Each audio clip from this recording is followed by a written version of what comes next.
अस्सलामुअलैकुम रहमतुल्लाहि वबरकातुहू। मेरे यूट्यूबर्स, मेरे फॉलोअर्स, मेरे सब्सक्राइबर्स कैसे हैं? उम्मीद करता हूँ आप सब खैरियत से होंगे।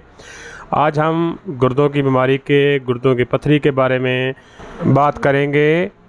गुर्दों का आर्ज़ा, गुर्दों की बीमारी बहुत तकलीफ़देह होती है। इसमें पथरी कैसे पैदा होती है और इस पथरी को कैसे निकाला जाए और इस तकलीफ़ से कैसा बचा जाए। ये तकलीफ़ हमेशा गुर्दों में पीछे कमर की तरफ से अगले हिस्से की तरफ, पेट की तरफ आती है। इस तकलीफ़ की शिद्दत इतनी होती है कि इंसान के बर्दाश्त से बाहर होती है। आज हम इसी तकलीफ़ के बारे में, इसी पथरी के बारे में ही बात करेंगे। गुर्दे की पथरी आज के दौर में आम पाए जाने वाला मसला बन चुका है। ये पथरी आम तौर पर कैल्शियम की कैंक्रीन जैसी होती है। ये गुर्दों के फाल में ख़राबी की वजह से इनमें जमा होती रहती है। पथरी तवील अरसा तक भी रह सकती है और छोटी छोटी कंकरियों की शक्ल में ये निकल भी जाती है, लेकिन जब ये अपनी जगह छोड़ती है तो बेहद तकलीफ़ का सबब बनती है। गुर्दे से खारिज होकर ये मसाने तक आती है और पेशाब की नाली के ज़रिए खारिज होती है। ये एक सुस्त और तवील अमल है जिसके दौरान मरीज़ को बेपनाह तकलीफ़ का सामना करना पड़ता है।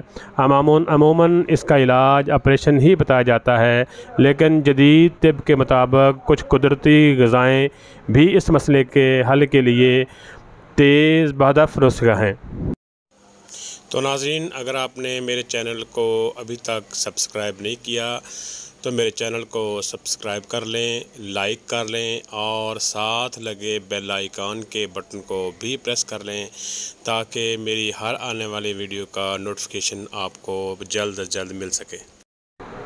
तो नाज़रीन, चलते हैं आज के नुस्खे की तरफ।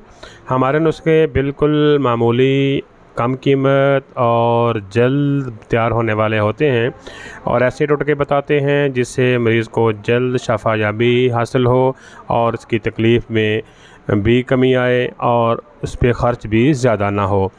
चलते हैं आज के नुस्खे की तरफ। सबसे पहले आपने लेना है लीमू का पानी।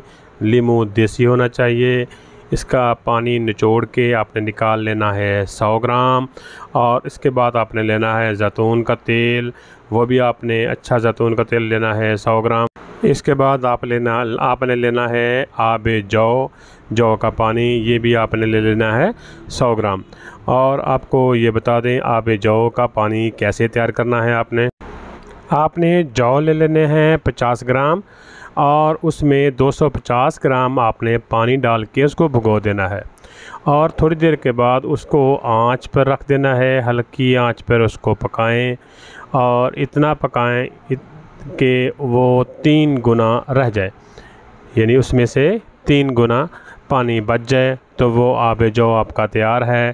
उसमें से आपने आब जौ जो है 100 ग्राम आपने आब जौ इसमें डाल लेना है। लीजिए, आपका गुर्दे की पथरी का जो नुस्खा है वो तैयार हो गया है। गुर्दों की पथरी के ख़ात्मे के लिए ये जो नुस्खा मैंने आपको दिया है, रस, लीमू का रस, जैतून का तेल और आब जौ से तैयार किया हुआ। मेरे मोहतरम, अब आपने रोज़ाना सुबह उठ के निहार मुँह 50 मिलीलीटर ये जो आपका नुस्खा तैयार हुआ, तीनों चीज़ें आपने मिक्स की। ये 50 मिलीलीटर आपने इसकी मिकदार सुबह निहार मुँह बाकायदगी से इस्तेमाल करनी है। 4 या 5 दिन आपने इस्तेमाल करनी है। जब 4-5 दिन आप इस्तेमाल करेंगे तो अपने पेशाब की रंगत को कदरे पीला महसूस करेंगे।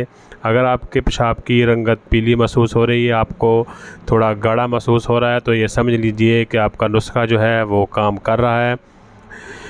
और अमूमन ये 8 से 10 दिन तक आपको इस्तेमाल करना होगा। 8 से 10 दिन के बाद आप अपना अल्ट्रासाउंड करवाएं, चेक करवाएं कि आपकी पथरी की क्या पोजीशन है। आपकी पथरी रेज़ा रेज़ा होकर, टुकड़े होकर, कचरा होकर, रेत बनकर निकल रही है या नहीं निकल रही।